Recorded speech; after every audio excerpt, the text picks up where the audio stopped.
Welcome back to the Stay Broke podcast. Today we're sitting down with Jim Thompson, the new president of the Wake Forest Chamber of Commerce. Jim is a longtime leader in our community with a deep background in association management and public service. We're going to dive into what the path to becoming chamber president looks like, what the interview process was like, his leadership philosophy, and his vision for the future of Wake Forest. Jim, welcome to the Stay Broke podcast. Thanks, Randy. So glad to be here, man. So I'd like to just kind of start off with telling us who you are and how we got here today. Sure. So, I'm one of the few people that around here that actually grew up in North Carolina. I was actually a resident, was born in Goldsboro, North Carolina, and then moved to Raleigh when I was in high school. So went to Millbrook High School, graduated in the 90s, went to UNC Greensboro where I was I was originally going to be a high school English teacher, if that would be crazy enough. But after about a year into that, said, no, I think I want to get into more of the English and journalism and poli-sci. So kind of went down that route. Married, got 2 kids that are now, for this first year, we're actually empty nesters now. So kind of enjoying being husband and wife again for the first time in 22 years. So yeah, so it's a little bit me. Been living in Wake Forest now for about 20 years. So okay. So, what'd you go to college for? Like, what did you kind of get your degree in? You said you switched from English to... Yeah, so when I went to UNC Greensboro, and when I was in high school, I had a very great English teacher who saw something in me, and we started talking about teaching, and so she actually even let me teach a class or two to my senior English class. So I thought that was going to be it. But once I got at UNC Greensboro and started getting into the education programs and realizing all the administration it's not about teaching anymore. There's so much administration that goes involved. It's not about the kids. So I was like, this is just not. So anyway, I happened to be taking English, started taking English, more English classes, and started taking some poli-sci classes. And then actually started getting into journalism. I was actually wrote for the student newspaper. I was the women's sports guy. So did that, and then I decided to get a concentration in journalism. So which really kind of was really exciting. And then after I think it was my senior year, me and 3 other guys actually started a newspaper.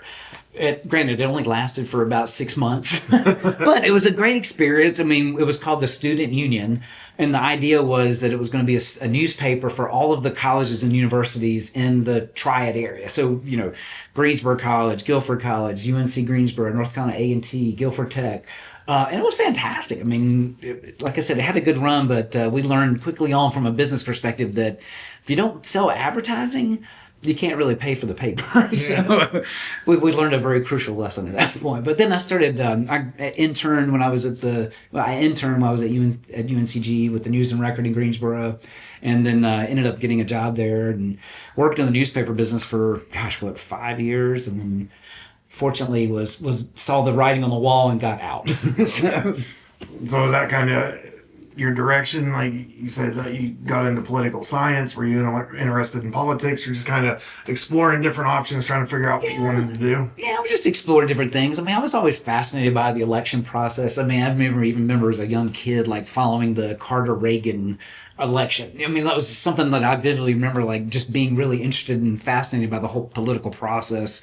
But what was kind of interesting, when I decided I want to get out of the newspaper business, and this is kind of a segue to me working in nonprofits, I had no idea what I wanted to do. I mean, I really was just completely lost, because I had this dream of being a reporter and doing that forever.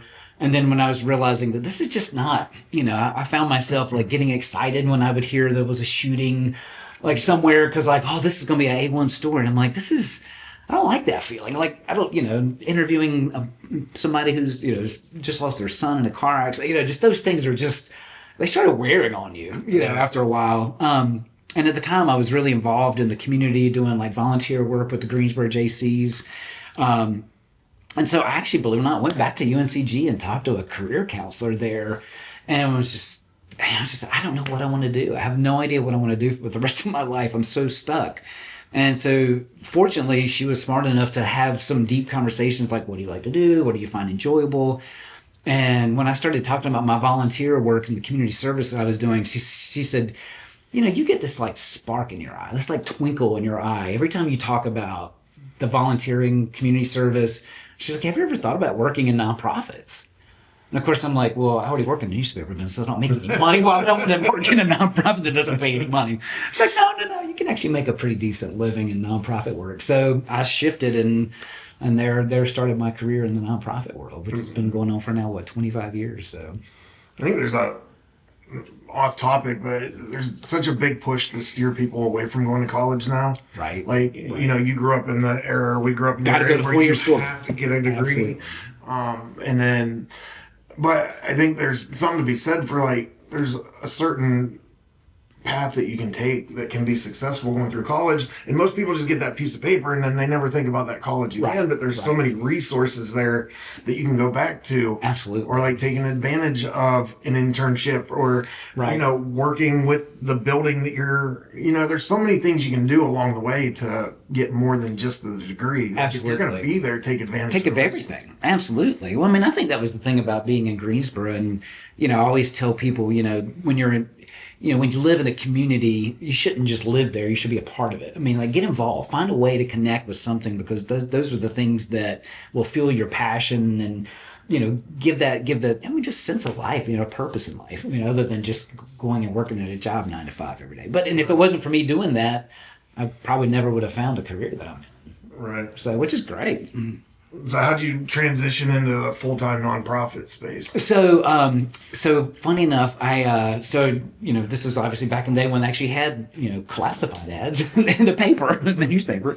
Had actually applied for a job with a company called Junior Achievement, which I don't know if you're familiar with Junior Achievement at all, but no. Junior Achievement's a nonprofit organization that teaches financial literacy in the school system, and we go out and recruit volunteers. And JA had a set program materials that we would go out and we would teach volunteers how to go into the classroom. And so my very first job was a program manager at Junior Achievement, to go out and recruit volunteers to go into the classroom and teach like K through 12th grade.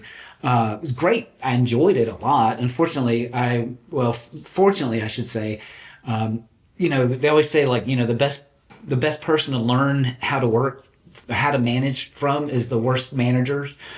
And I had one of the worst managers. Right.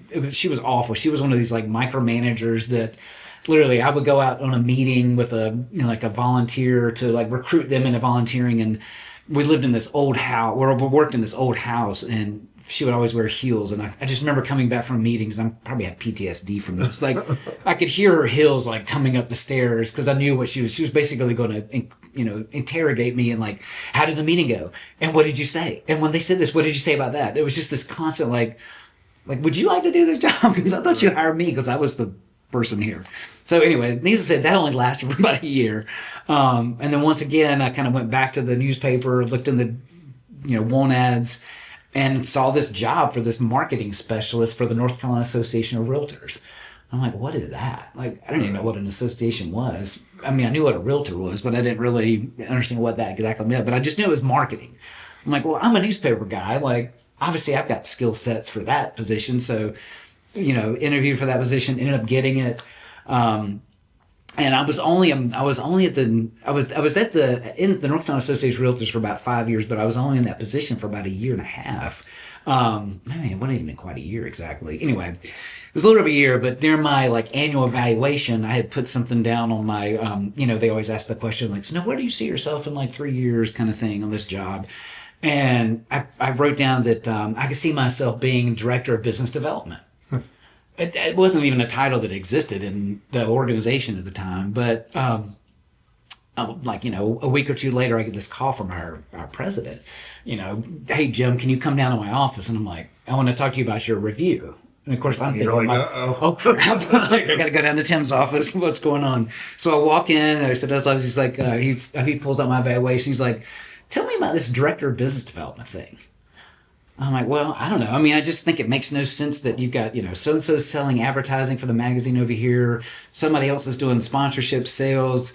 You've got another person doing like selling booths at their trade show. I'm managing our realtor partner program, which is like, like an affinity program that sold like discounted services to the members or whatever. I was like, it just seems crazy that you've got four people like calling on the same people, selling the same thing, like selling different things. Like it would just make more sense if you had one person that was nurturing that relationship and selling them everything. And he was just kind of like sat back and he was like, how would you like to be our first director of business development? And I'm like, really? I'm like, are you kidding me? He's like, no, I'm serious. He's like, draw up a job description and let's look it over and let's see if it makes sense. Wow. So I did that for about 4 years when I was at the Realtors Association, and we killed it. I mean, like just the revenue just went out the roof. I mean, just because again, it was those building those relationships, and Lowe's was much more happy to deal with one person and say, here, if you'll give me $15,000, here's your advertising, your trade show booth, your sponsorship packages, golf tournament, we just laid out this complete sponsor package, and it was just a game changer. So you shifted from them selling services to selling total packages. Right. And now you're building a relationship one-on-one instead of 4 different people showing up. Right. Can you have this? Can I have this? Same 4 people in the background still doing their job, right? Yeah. They can still manage the trade show, manage the magazine, but you have one person that's sort of overseeing the relationship. So, and it was kind of at that point, I mean, the person who was the president of the Realtor Association was a mentor and friend of mine. He passed away actually last year, but he was one of those people that just saw something in me too, and that's why I've still stayed in the. I mean, everybody needs a great mentor and somebody to really like see something in you to push you, and he was that guy. Like he really saw something in me, and after about 5 years in the job, he encouraged me to go get my Certified Association Executive designation, which is the CAE designation, which is through the American Society of Association Executives. And then also I have what's called an IOM designation, which is the Institute for Organizational Management. It's a thing that's run through the U.S. Chamber, but it's a 4-year program that's basically like I kind of just refer to like a master's in nonprofit management. I mean, and he saw something in me that was like, encouraged me to get that professional development, to move on and do something fun. And he always encouraged volunteering too. So what gave you the confidence? You said somebody else saw a difference in you. Like, what'd you see in yourself, or what gave you the confidence to put yourself in these situations? I think it was just the fact that as I was doing things, I was seeing progressive movement. I could see like continually year after year, like the things I was doing were improving my sphere, so I could just see like the results of the hard work and also just learning more about just understanding the whole business development and how to manage. It was one thing to just sell a trade show sponsorship or sell a booth at a trade show. It was another thing to learn like how to make a better trade show experience in general, and so getting that more holistic view of the association space, and that just understanding that, again, it's more than just selling somebody a booth at this trade show. It's like helping create an experience for the members so that they have a great time, so that they want to come back and attend the conference. And obviously, if the exhibitors, if they see more people coming by their booths, then they're obviously going to see the ROI because they're getting more leads. So it's just seeing that whole picture. And it seemed like year after year, it just kept getting better. So, yeah, I mean, I think that's that was the key. You're kind of seeing big picture. You feel like you're seeing steps ahead. Right. Like you're taking the progress and you're like, oh, this is where we could go with it. Right. Exactly. Yeah. Like there was, after my first year managing the trade show, one of the things I heard a complaint was from one of it's a classic, exhibitor at a trade show booth. They were complaining to me that they weren't really seeing the benefit of the trade show. They weren't getting enough leads and things like that. And then I noticed several times during the trade show or the conference, I was walking around and I was always seeing them sitting behind their booth during the trade show, like the entire time. And I'm thinking like, well, there's no wonder you're not getting any leads. Like you're not doing anything. Right. Like, people aren't just going to come up to you. So we started doing a trade show 101 class for all of our exhibitors that was like prior to the conference. And it was just a basic kind of like, hey, thank you for coming out to our trade show this year. It's kind of a free breakfast thing, but we basically just did like a little, like a 30-minute dog and pony show about, how to take advantage of our trade show and at our conference, from the Realtors Association perspective, what is the makeup of a realtor? Like what are they, what are they interested in? And just kind of gave them some really interesting tips so that at least, it's like if you're going to complain about, not liking our show because of something you're doing, then I was like, well, maybe this is an opportunity to kind of help educate them to say, Right. if you want to take advantage of this trade show, here's how you need to do it. So This is why I get curious, and something that I've started to get more into as I've gotten into this new journey of mine is like the different mindsets of different people. And like, you can be successful in running a business, or you can be successful in a career that you choose, or a career path Right. with a similar mindset, but there's something that's different between us, right? Right. So right.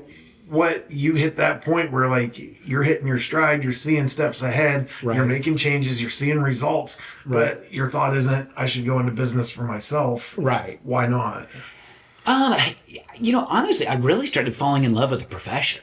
I really liked the idea, and again, it kind of goes back to that community service journey of getting into nonprofit space in the first place. I think it's like, I really started viewing myself as a true like servant leader, and I really started like embracing that notion of, the members pay money to belong to this organization, and so if we can continue to provide value every year, even increasing that value, then we're going to ultimately keep them as members. Now, I was thinking it selfishly from the standpoint of the, obviously I'm in business development, so I'm trying to sell all these companies to market to realtors. But at the end of the day, if there are not any realtors there, then they don't have anybody to sell to. So, Right. so I started kind of seeing that relationship between the two. And then as I started getting more into like the professional development of association management, and really started seeing the full scope of like everything we do from the association perspective. And one of the associations I was a member of, that I ultimately later became the executive director of, was the Association of Executives of North Carolina, which we always like to joke that there's an association for everything. Like, Right. I mean, literally, like, It seems like it. Oh, there is. No, literally, like wherever 2 or 3 professionals are gathered, there shall be an association. I always joke, there's I've worked for an association management company that would go out and like contract with associations to provide services as a for-profit business. And one day we were looking at different like associations that were looking for like contracted services. You'll love this. This is Christmas time, so it's the perfect time to talk about this example. But we saw this one association that was looking for a marketing communications person to contract for. It was the Association of Real Bearded Santas. Like legitimately, like I'm like, well, you imagine that trade show, like Right. a bunch of Santas walking around and like test your beard, like, is that real? You're out of here. You're not a real Santa. But like again, but when I say that to say that, when I think about the power of associations and sort of what we do, I hear a lot of people talk about how, I can't stand like the special interest groups that are in Washington, or the special interest groups that are in Raleigh or whatever. And I'm like, you realize like everybody has a special interest. I don't care who you are. If you want gas prices to go down, then you should be working with the North Carolina Petroleum Manufacturers Association. If you want, building costs to go down, or like, you're worried about the skilled trades, like talking to the North Carolina Home Builders Association, the North Carolina Plumbing Association. I mean, like there's whatever industry or trades out there, there's somebody that represents them. Yeah. Whatever profession or industry out there. So I really started like sort of buying into the notion that, that the associations are such a powerful force, and have been for a long time. I mean, even Theodore Roosevelt, there's a quote that he actually shares at one point during his presidency and it was right around the time that some of the antitrust things that were happening, but basically has a quote that's like, every man who belongs to a profession owes it to get involved with them because they're trying to protect the space in their sphere. So it's like, you owe it. It's almost like, you should belong to your association that's trying to protect your industry. Right. So is that notion of, as I started like getting more education, and then, at some point I realized like, I kind of want to be an executive director. Like I want to manage an association. I think that would just be sort of that dream thing. And I started going down the path of like running another realtor association, like I started kind of looking at some different feelers out there, but nothing really came into being. But as a member of A&C, where I was at, as a volunteer, I was in, chair of the membership committee, had been very engaged in the organization. My president of the Realtors Association was a past president of A&C. So I was really starting, I was building a great connection within that organization. And it turns out at one point in 2005, their president, executive director had resigned. And so they were obviously looking for a new executive director. And I was in Greensboro at the time, and I actually talked to Tim, our president, was like, I think I want to do this. And he's like, you think you're ready? I'm like, yeah, I want to run my own association. And so when you think about, you talked about like not owning your own business. I mean, Right. running your own association and in all reality is running a business. I mean, one of the, you'll like this from a business standpoint. So Tim, when I took on this business development role, one of the things that you hear a lot of people say in the nonprofit space is that, oh, well, you're a nonprofit, well, you can't make money. And he's like, he always says, like, just remember, nonprofit is a tax status, not a business condition. Right. Like, if we don't make money, eventually we will go out of business. Right. And so he's like, I want you to take that mentality in the business development world and what you're doing with the Realtors Association, because he said basically the only day we act like a nonprofit is on the day that we file our taxes. The rest of the year, we are out to make money. Yeah. I mean, because at the end of the day, the more money we make, the more services we can provide our members and the less dues that we have to charge them to do it. Right. So if we can not have to penalize them because we're not making money, So anyway, that was a kind of a random No, it makes sense because you're more on a path of becoming the CEO of a corporation. It's like that same Correct. pipeline. Exactly. And it's like people don't understand. People complain, oh, well, they're not paying taxes. Well, that's kind of the game. And nonprofits, that's how they survive, is by not paying taxes on the profit. On the profit. Yeah. But a lot of people say that and they're like, we do pay taxes. We have employment taxes, payroll taxes, we have property taxes, we have sales tax. So it's like, just because we don't pay a tax on our profits that we make, And then your employees are paying taxes. Like it just absolutely it's a trickle down effect. Absolutely. So there's plenty of people that end up paying taxes somehow, shape, or form. But but I think that was like going back to your earlier question about just being in that association space. It just really like hit me that like this is something that I can make a career out of. This is not just a job. This is a profession. Yeah. And that switch happened right around that time when I was thinking about applying for the job at A&C. Is like, this could actually be a lifelong career. Right. Which is kind of weird. I never thought about like doing that. So it must have went pretty well then, because we're here today. So absolutely. Absolutely. No, A&C was great. I mean, that was probably one of the, again, as my first time being an executive director, obviously it was very nerve-wracking especially knowing that like, it's one thing to be come in as a new association executive with, the North Carolina Veterinary Medical Association and all your members are vets. Mm-hmm. I was walking into the playing field of like, all my members are association people. So they know what they're doing. Right. There was always that fear of like, oh my gosh, like if I screw this up, they're going to know it because they all run associations too. So I had to be like almost step up my game even more because I knew that, again, I do what they do. So they could easily criticize me for not doing my job. But at the end of the day, when I started working with A&C, when I came into the job, they were struggling bad. I mean, they were around like 480 members. And most of the way associations typically work, you have like the actual primary members who are the profession or trade, and then you have a lot of times like supplier members or associate members who basically want to sell to those members. And the way A&C was working, we were like, it was like 65% supplier member, like 35% association members. And when you went to the meetings, it was like, you'd sit at a round table of 10 people and like, I felt bad for the association people because they were just almost like, just like hungry for like, you'd have one association person sitting at a table of like 9 supplier members. You're like, okay, like I feel like I'm going to be attacked here. In the Shark Tank. There you go. That's what I was thinking. Like, in the middle of a Shark Tank. But the one of the things I've learned over the years, and especially like A&C kind of taught me a lot of that, is that, and I was actually a part of a book not several years back, but it's this notion. There was I think there was a question this later about my favorite books. Like one of my favorite books that I had ever written as an association professional was this book called The 7 Measures of Success. And honestly, it could be used in any business. Basically, the way the book was designed, you've ever read Good to Great? No. Jim Collins' Good to Great? It's a great book. You should read that.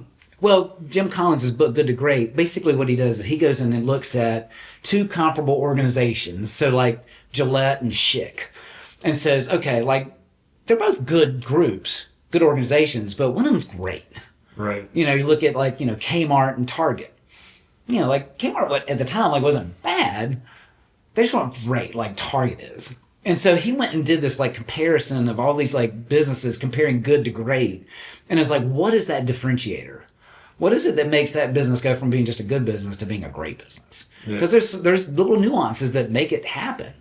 And so with the book, 7 Measures of Success, they took Jim Collins' same research model and put it into play for the association space and found like associations and, did this big study on like, what was it that made a good association versus a great association? And so that became the book. There were like 7 measures that like clearly delineated between those that, great associations. And one of them that had always resonated with me was that organizations that are data driven, they don't just make decisions based on whims. Yeah. I mean, you can have intuition and you can have gut, but back it up with something. Yeah. Like, back it up with some data. Don't just like make a decision because you think that might be a good idea. I mean, oftentimes they can work, but with A and C, that was one of the things that, I started looking at what we were doing, and we looked at our mission statement. It was like to be the premier resource for the association management professional in North Carolina. Like that was our mission statement. So it's a professional resource, right? So we did a survey of the membership, and what we said was our mission was what we were the worst at. I mean, like everybody was like, their professional development's awful. Like you don't do anything. So it's kind of like, well, that's a red flag. Like it was the right mission, right? Just not right mission. We weren't execution. acting exactly. So that was one of the things we did. We went through and like I went and recruited a professional development committee chair who was just phenomenal. I mentioned the CAE designation. With the CAE designation, there are like, I have to look at what it is now, but at the time there were like 10 domains that said basically, to be a certified association executive, you need to be skilled in these 10 areas. And so at that point, we basically said like every single bit of education that we do has to be funneled through the filter of the CAE domains. So if somebody's like, oh, I've got this great network speaker that can, come and do a free keynote, like, wow, where does that fit into the domains? Show me one of the domains where that fits. Because they were just bringing in speakers like lobbing ideas, just throwing it. Oh, like, well, or they're free. Or they're free. Yeah. Like, oh, great. Like, this is a guy who cut his arm off in a tractor accident, and now he's like a motivation speaker. Like, well, let's bring this guy in because he's free. Like, well, what's the content? What's the value? Right. So association professionals quit coming to meetings because they were because it was so heavy on the supplier side, they were getting speakers that they wanted to hear, which tended to be not really related to the association world. So we flipped the script and we're just like, okay, no, like everything has to be association specific. So how much pushback were you getting from, because you have a bunch of people that know what they're doing and they're going to test you, obviously. Oh, absolutely. No, there was some pushback, but what I kept going back and saying, like, are you happy with the fact that when you go to a luncheon, that every 10 people, out of 10 people, only one of them is an association professional? Right. If you're here to make money, wouldn't you rather the odds go in your favor? Like, wouldn't you rather have maybe 4 association people for every 10 suppliers here? I mean, like, even tripling that would be better than what we've got now. So it kind of hit I just hit him at the pocketbook. I was like, this is impacting your bottom line. If there are fewer people for you to sell to, that's not helping your ROI when you go back and try to sell why you should be a sponsor or why you should, renew your membership next year. Yeah. So if you can take an idea and turn it into dollars and cents and have a path to get there, right, to elevating that, then people are going to follow that. Absolutely. If it's just an idea with no monetization at the end, it's hard to pull the people into it. Right. Exactly. And of course, again, going back to the data. I mean, and when we looked at the data and you told people like, look, if our mission is to be the premier profession for the association and professional North Carolina, and our members are basically saying you're the worst at it, like that's either we need to change our mission and become a different organization, right, or we need to start acting on our mission and doing what it says we're supposed to be the premier association for the professional. So we did. We ramped up our education. We saw our membership starting to really grow. But from as an association professional, one of the things that has been a big deal for me is, you hear the term like member engagement or member service and things like that. And I started moving away from that term because to me, I think like customer service is just a basic. Like everybody should provide the basic level of customer service, right? Right. But those companies that do it really well, like provide a customer experience. Something that people they don't forget about. They you get that FOMO effect that people are like, oh my God, have you been to Disney and seen their new whatever, or been to Chick-fil-A and seen the new drive-through the way they got it, blah blah blah. So I started kind of bringing that same mentality into the association space and talking about creating a member experiences, because it's like, again, I wanted people to really, when they left one of our meetings or events, like, wow, like that's amazing. Yeah. And not only that, like because we are an association of associations, it was like, I wanted them to be able to leave one of our meetings and go, I could do that in my meeting. Like I could do that with our association. Like, I wanted to like constantly like test the boundaries and like throw things out there just to see like, just to try something different. So people would be like, oh yeah, like I could see how I could work that in my organization. So I've always been a big like outside the box kind of thinker and just doing, testing stuff out. I mean, not too crazy, but within reason. Not too much risk, right? I mean, a little bit. Yeah, a little bit. I don't mind taking a little bit of a risk. Okay. Like what kind of time frame are we talking that it took you to kind of get things turned around, heading in the right direction? Yeah, I would say, I mean, it was probably about 3 or 4 years till things kind of really like started cranking. I mean, I think we really felt good about like where the momentum was going. Which, for some organizations that can be frustrating because, people sometimes want to have that instant gratification of things happening. Yeah. And one of the things I used to always tell my board this, and it was kind of funny because when I got the job at A&C, obviously I moved to Raleigh, or moved to Wake Forest rather. And so we had built a new home. And when you build this new home, they come in with all the new landscaping and everything. And, of course we show up for the first time looking at the house and I'm like, oh my God, like this landscaping, we paid a lot of money for stuff that's like so tiny. I'm like, this just doesn't seem, I was expecting like all this, like, I'm like, well, it takes time. I mean, we just built the house. Like it's going to be this new construction. You're going to have, and a landscaper told me this phrase and I'll never forget it. I thought it was one of the coolest things. They said, so just like in life or any business, landscaping has a 3-year stage because the first year it sleeps, the second year it creeps, and then the third year it leaps.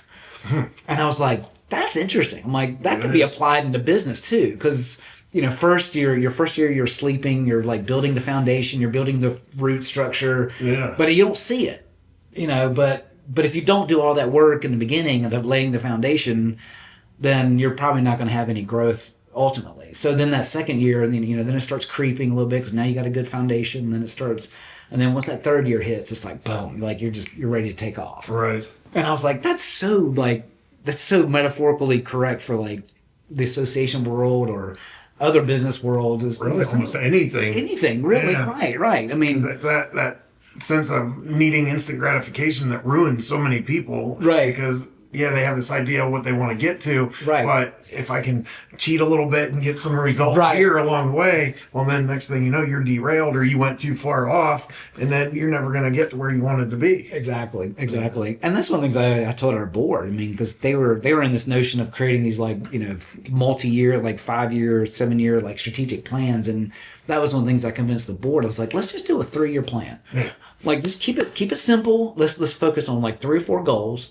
3 or 4 like just big area picture goals, have some very finite, objectives and tactics underneath it, so that are things that we can truly bite off in 3 years, and then let's see where we are. Yeah. So, and I think obviously we made a lot of momentum in that time frame, and then what was kind of interesting is we started again doing more data. One of the things that we found that as we were seeing the association grow, we were getting more associations in there. One of the things we were noticing, though, is that we were only getting the top level people coming to the meetings. So like all the CEOs, executive directors were coming to the meetings. But we knew there were other staff members within the associations that could be benefiting from our education. We even use this term, like we look at on the audience, it was like a PMS audience, like pale, male, and stale. It's just like a bunch of like white men. Like, okay, we need to do something here to like some succession. So one of the things we did is we actually completely blew up our membership structure. Our original membership structure was basically, so Randy, you joined the organization, for $300. If you wanted to have one additional person, it was like $175. And then every additional person was like $175. And so what we're finding is really you're only getting like the main person. Occasionally you do get an additional member, but not really. So we went and did a survey and found out what's the average staff size of the associations in North Carolina? What are typically so we found it's 6 to 8 was about the average staff size. So we're what about if we redid our membership model and come up with a group model where basically from 1 to 2 members it's this price, from 3 to 5 it's this price, and then basically if you have over a certain amount of members, it was just $99 a person. Right. So we're let's try it and see how it works. Now, granted, that was kind of risky because it was that's the solution. It's packaging and standardizing. It's what everybody needs. Right. But nobody likes to do it. Absolutely. You're going to have people leave. Anytime you make changes, you're going to have people leave. And I'm sure you had people leaving. Oh, yeah. But you're getting more people in the long term. Right, exactly. Well, and the thought was, too, is if we can get more people from that organization engaged, when all of a sudden that CEO does leave, there's somebody else in the organization that's oh, hey, we got to make sure we pay those dues because, so-and-so is benefiting from it. I'm benefiting from it. But so, yeah. And then once we did that, oh my gosh. I mean, we went from, I think when I left A&C, we were at 825 members. So we almost doubled our membership within 5 or 6 years. And the beauty of it, it wasn't just doubling. It was increasing the association membership. Which for the supplier members, they're this is amazing. When they were coming to luncheons, they were actually, instead of 120 people with, 20 CEOs and 100, suppliers, it was 200 people with 80 association people. Right. So they were really starting to see the, but again, going back to the data thing, one of our challenges was that, we don't want to bring them into this organization and find out, so if we bring the director of membership, if we bring the communications director in, bring the finance person in, the meeting planner, if we bring all these people in and there's nothing for them, then they won't stay. So again, and going back to that value proposition, it was okay, well, so we started creating these roundtables of different segments. Right. Our notion being one of my favorite staff members that worked for me, she had this phrase that the smartest person in the room is the room. Meaning that, if you get 20 people in a room of a similar nature, doing a similar thing, chances are they can learn more from each other than any presenter you can ever bring in. Right. Because chances are you've got a good idea, they've got an idea. So we started creating these round tables of segments. So we had a meeting planners round table, marketing communication, membership, and a CEO round table. So we created these monthly round tables for them to get together just to talk about and it would be facilitated, but every meeting they would always walk away with everybody would always walk away with tons of ideas from just and sometimes it would be a facilitated conversation around some issue that was happening, whether it's the membership one might be talking about the value proposition in your organization, or talking about what are you doing with member retention or member engagement or whatever. So right. It makes sense. I mean, conversation sparks ideas and growth. Absolutely. Putting the right people together that are going to start that conversation and have that dialogue, who knows where it can go. Absolutely. I don't think I've ever come up with an idea on my own without something sparking that idea. Absolutely. So I know. I almost wonder, are there any new ideas even left anymore? I don't think. Or are they all just recycled? I say a lot of stuff, a lot of words come out of my mouth, but I guarantee I'm not going to say anything original. It's all been said. Somebody said Maybe I can restructure it a little bit so it sounds a little more interesting or might grab some attention, but there's nothing I'm going to say that you haven't heard. Absolutely. But if I can say it in a way that it connects with you, now I'm doing something. Exactly. We actually use this phrase. You know what R&D stands for? No. Research and development. Research and development. Yeah. No. Well, in the association space, we changed that to. We always joked around in A&C about that. That R&D stood for rip off and duplicate, which is basically you go to another idea and it's oh, that's a great member retention idea. Fantastic, because we're not competitors, so it didn't matter if if the Nurses Association learned something from the Builders Association, it doesn't matter. We're not going after the same people. So if I can give you an idea that helps you grow your membership, what's it to me? So there was always that great free flow of ideas and conversations, which was, again, going back to the association space, that's what's so cool about being in that realm.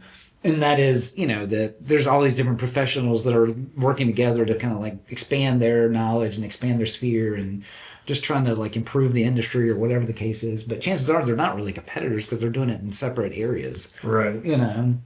So what started to wind that down, or have you started looking for other opportunities? Yeah, I mean, I think once we kind of where I probably really hit my point of like I need to look at something else, and it was kind of interesting going back to my mentor Tim. He always made this comment that the lifespan of an association professional is about 10 years. Yeah. He's like, because about that point you've gone through about three or four strategic plans. You've cycled through several boards, you're getting a little bit tired of them. They're probably getting a little tired of you. Everybody's ready for maybe some new ideas. I mean, take 10 years. That's a good long time to be at an organization. And so I was right at that 10-year mark with ANC, and I was kind of starting to look at some different things. And probably one of the biggest things that hit me that it was probably maybe not really time to go, but we were actually sitting at a board meeting, strategic planning meeting, and one of my really dear friends who runs the North Carolina Nurses Association was on our board at the time. And we were talking about, getting through the strategic plan. And usually every plan I ever go through, we talk about the vision, we talk about the mission, and everybody's like, yep, sounds good, we're good to go.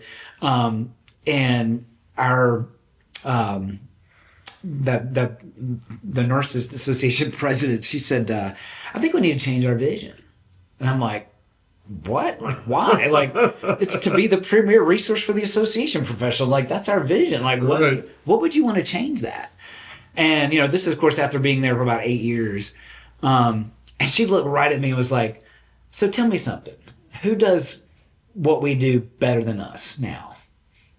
I'm like, what do you mean? She's like, well, if our goal is to be the premier, and we are, then haven't we achieved our vision? And I was just like, holy crap, we kind of have. I mean, like, we are the premier. We have truly are. She's like, I think we need a new vision. I think we need something bigger. Yeah. And I was just like, oh my gosh, I've never worked with an organization that changed their vision statement. I mean, that's a pretty bold. It's one thing to update your vision statement every once in a while, but to update your complete vision of who you are. And basically, we changed the vision statement to essentially, I can't even remember what the vision statement is now, but it was something along the lines of just trying to kind of expand the scope of the association profession so that more people were aware of it. Okay. Meaning like media, legislators, the general public. It was basically to try to make the association be more than just this little thing inside our space, but more broader known so that more people, a little more reach. Yeah, exactly. And so we actually went through this massive undertaking of brought in a consultant to come in and help us okay, how are we going to partially achieve this vision? And one of the things that came out of it was this whole campaign around that ANC is where to go when you need to know. And we heavily promoted it amongst the legislature and the media, because our basic thing was kind of like I said to you earlier, chances are if there's some issue in an industry or a profession out there, chances are there's an association who understands what that is. Right. They have the knowledge and the expertise in that space.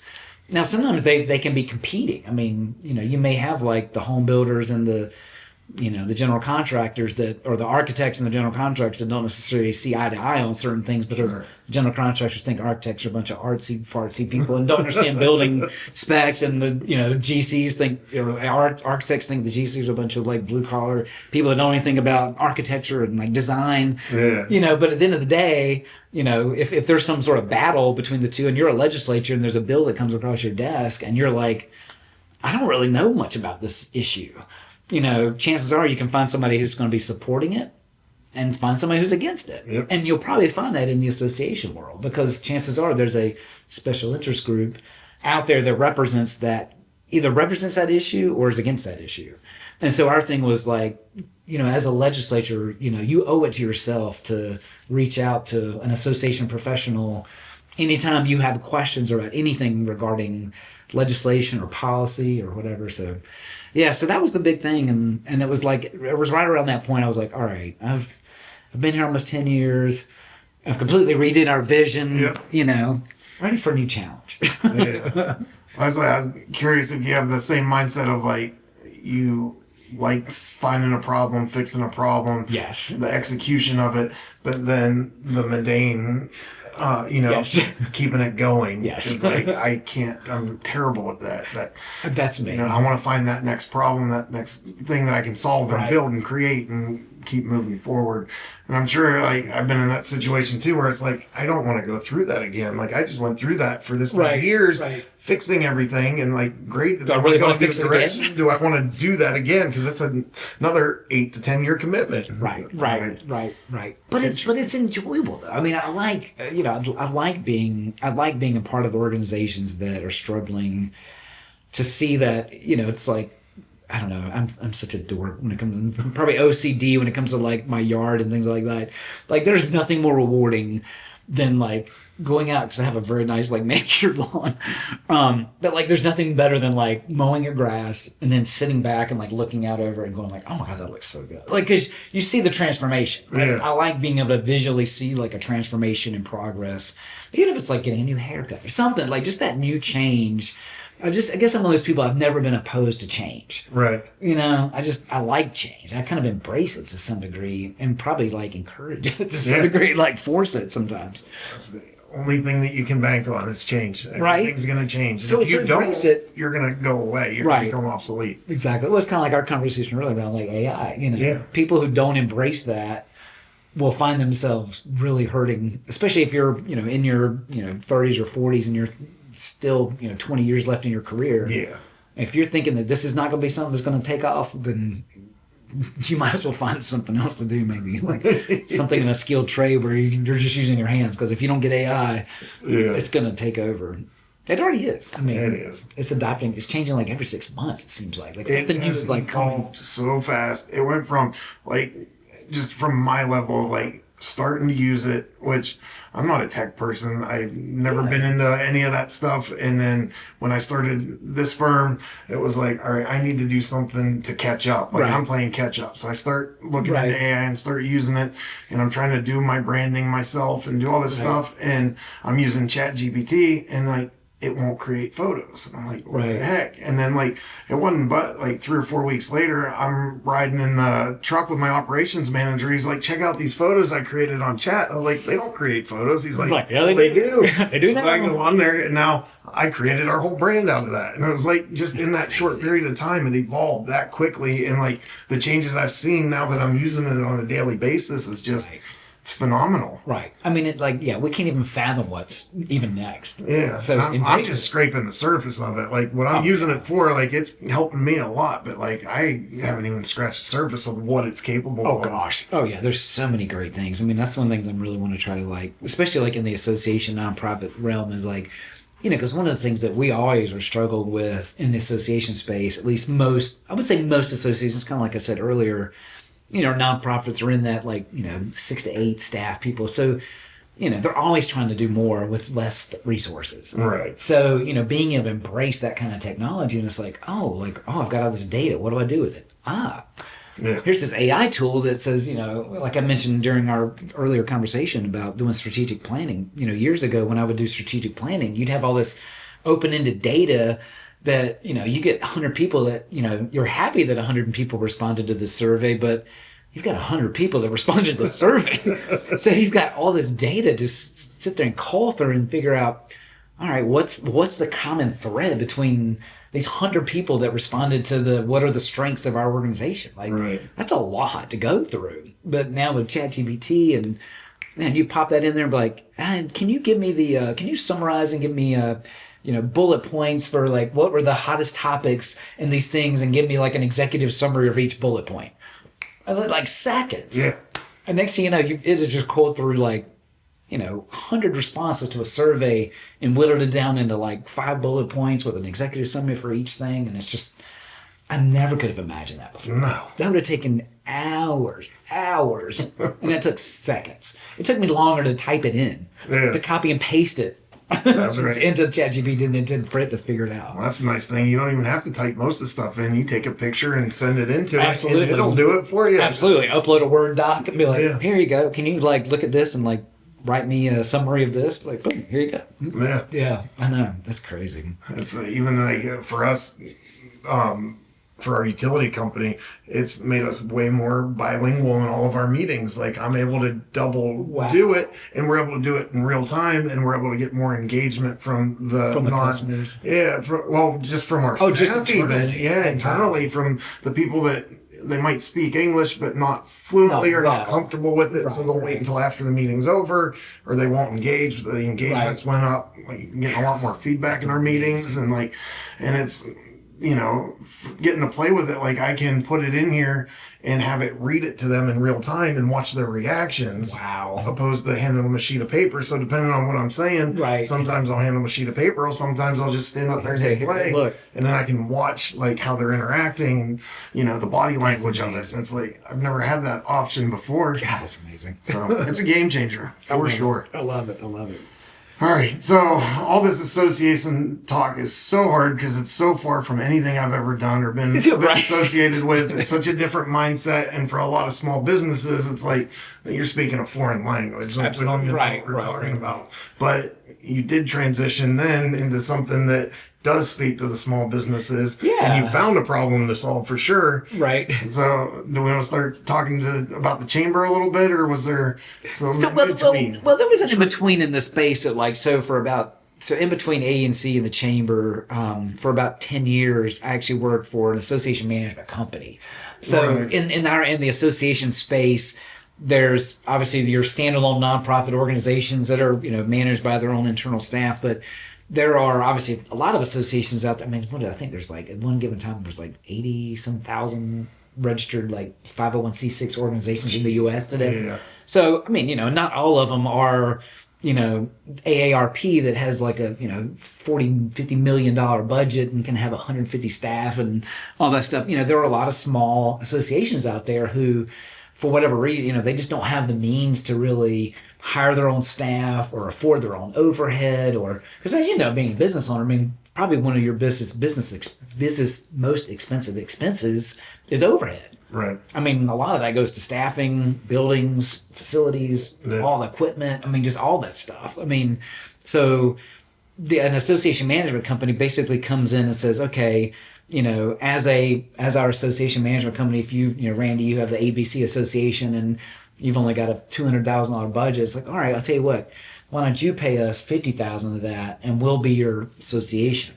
Right. So we'll basically provide you services on a contracted basis or based on the amount of hours you want to use. So like we'll go in and create like a scope of services and be like, okay, yeah, we'll run your meetings, we'll do your email communications, we'll manage your website, finances, and for 1,500 hours a year, we'll charge you X amount of dollars. So that way, it's a fixed price. That's what you get.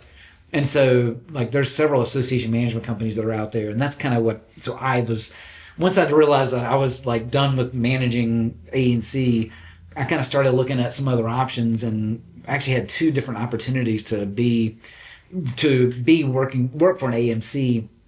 And the first was essentially my role was vice president of association management, which essentially I served as the executive director for about 3 different clients. Okay. But then I also did business development. So I was also in charge of growing our AMC and actually like reaching out to potential associations that might need association services or perhaps weren't really happy with their current association services and maybe were looking for other AMCs to do their things, or submitting, signing, filling out RFPs or responding to different RFPs that were put out there. So, but yeah, my first AMC that I work with, I think we started at like 4.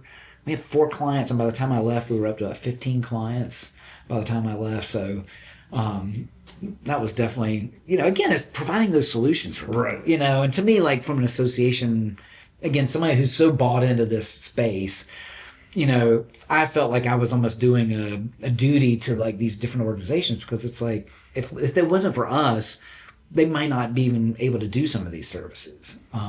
Like one of our clients was the North Carolina Association of Nurse Anesthetists. which say that really fast several times. I got really good at saying that. But the nurse anesthetists are all they put you to sleep, before your surgery. So CRNAs. Well, for them, like one of their big issues was lobbying and advocacy. Okay. And so they wanted to spend a good chunk of their money on that versus management. So, had they had enough money, they probably could have had their own standalone ED, but they needed to put more money into lobbying and advocacy, and so they didn't really have the money for overhead. So they would use us for their management services. So, they had a lobbyist and a communications PR person, public policy person. We were like 1/3 of their overall budget, like the overhead. But if it wasn't for us, like they wouldn't have enabled them to do the kind of things that they wanted to do, because otherwise they couldn't have possibly spent that amount of money on lobbying and advocacy if they'd had to also spend an equal amount of money like that on a standalone staff or the building. So, it enabled them to be able to do stuff that they probably wouldn't have been able to do otherwise. So, for me, I'm like, well, that's a good service. You're providing a service to them that they wouldn't be able to do. So, yeah, so I was in the AMC space for about 10 years. Okay. Managing a lot of different organizations and heading, different most of my role was like, obviously managing clients, but also overseeing the overall clients as well. So their happiness and satisfaction, just making sure that, the last thing you want is 6 months into a contract and don't realize that maybe they're unhappy, and then you go to the renewal time and like, hey, we're ready to talk renewal, and they're like, I'm actually been unhappy for the past 6 months or a year, and you didn't know about it. Yeah. So part of my job was client relations, to making sure that we had very good communications with the current president. Open dialogue. Yeah, just if there's any time. Exactly.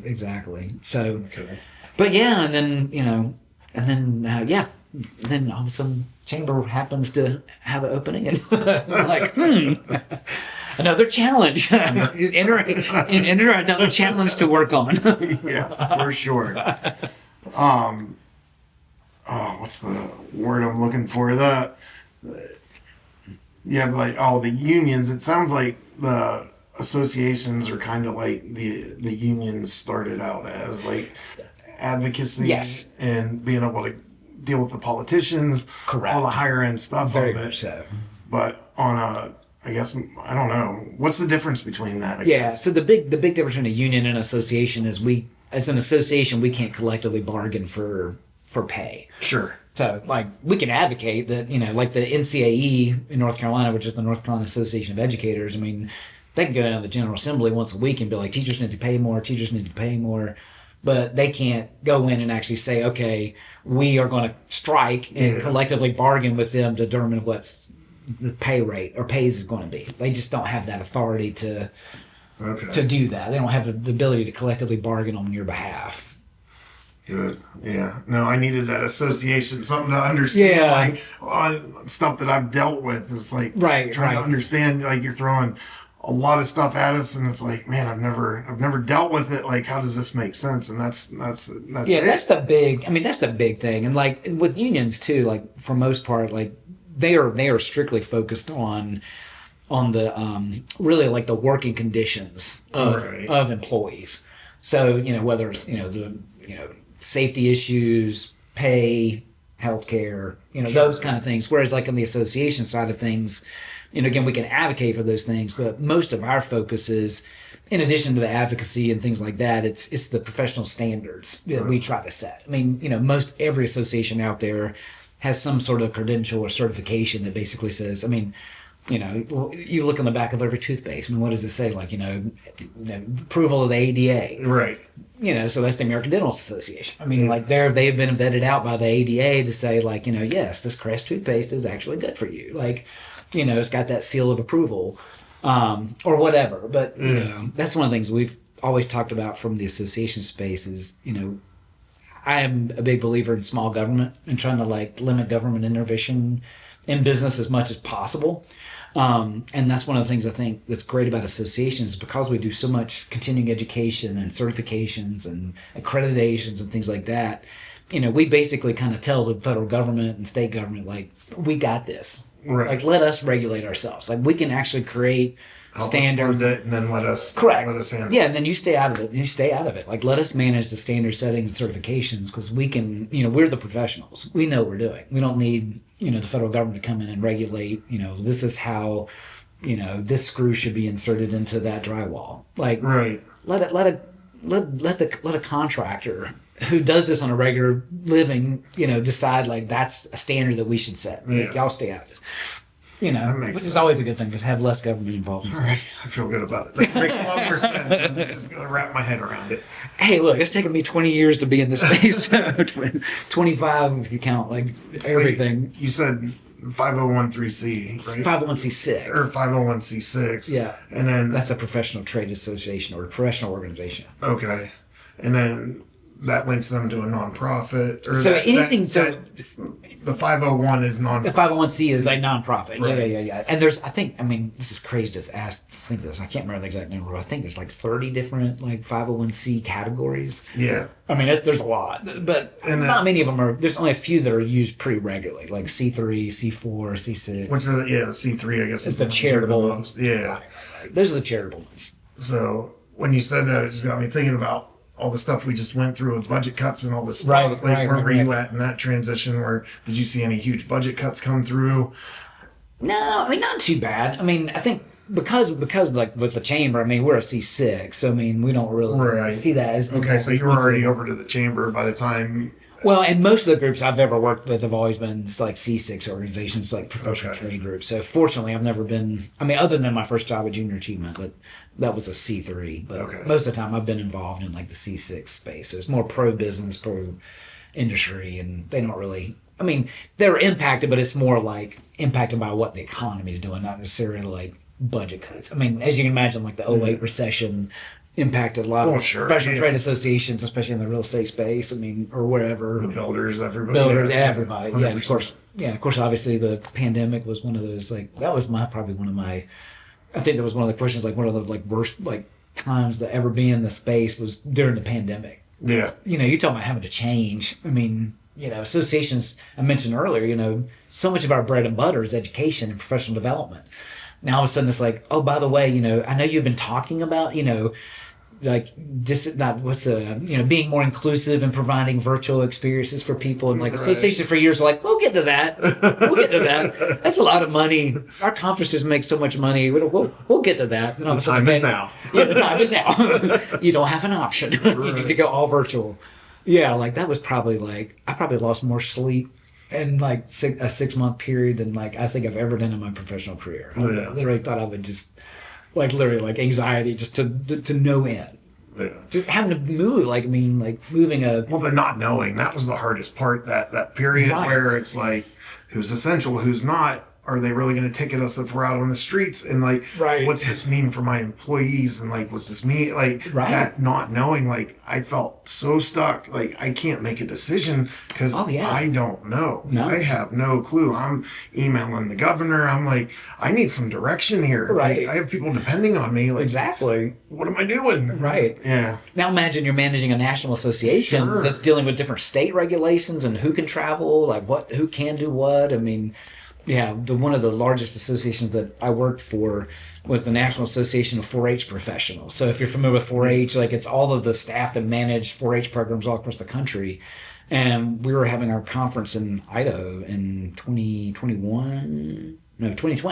And we would normally get 1,500 people at a conference. It's a pretty 4,500 members. Yeah. And everybody's like, I don't know. We were going to the wire 6 months out going, I don't know, are we going to do this? Are we going to have it? There's just so much. Yeah, I'll never hope we ever go through anything like that in my lifetime. That was terrible. Our guiding light was actually our clients, because we work in our utility company, we work for the largest builders, so they're billion-dollar corporations. Gotcha. So the first thing they did was put a team together of lawyers to comb through all these bills that were coming out daily in updates. So and then they had meetings with us to tell us all right, here's what we found, here's what's coming down the pipe, Right. here's what it This means is for what you, this means. because they couldn't afford for all of us to go out of business. Right. So that was the biggest thing that saved us through it, because now I had direction. It's like, okay, I know there's something coming for us. Right. Are we going to qualify for it all? I don't know, but at least all right, some I have dir- steps. some direction. Yeah, that was Yeah. it. So that was nice for us. And Yeah, then I felt a little bit ahead, and then I'm trying to help other people. Like, no, this is Right. what we found out. Right. Yeah, but they're like, how do you know? just trust me. Just trust me. Yeah. So as much as I talk about liking change a lot, I did not like that change. That was not good. But at the end of the day, I would have to say, like, one of the best things that probably did come out of the pandemic was that notion of inclusivity. Like when it comes to associations. So I know, like, one of the groups I was just recently working with, and again, there's an association for everything, right?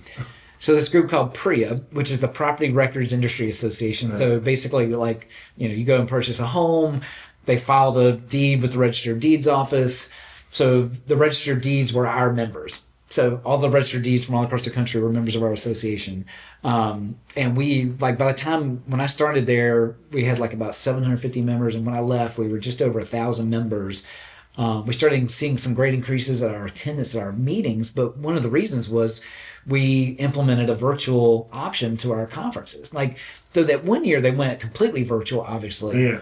But then, like, once they went back in person, they completely scrapped the virtual component and basically, I mean, they said that they scrapped it. I mean, they basically stuck a camera in the back of the room, right, and just streamed it, and thinking that, like, well, that's a virtual conference. Like, that's not. I mean, the idea with hybrid is that it's supposed to replicate the in-person experience. Sure.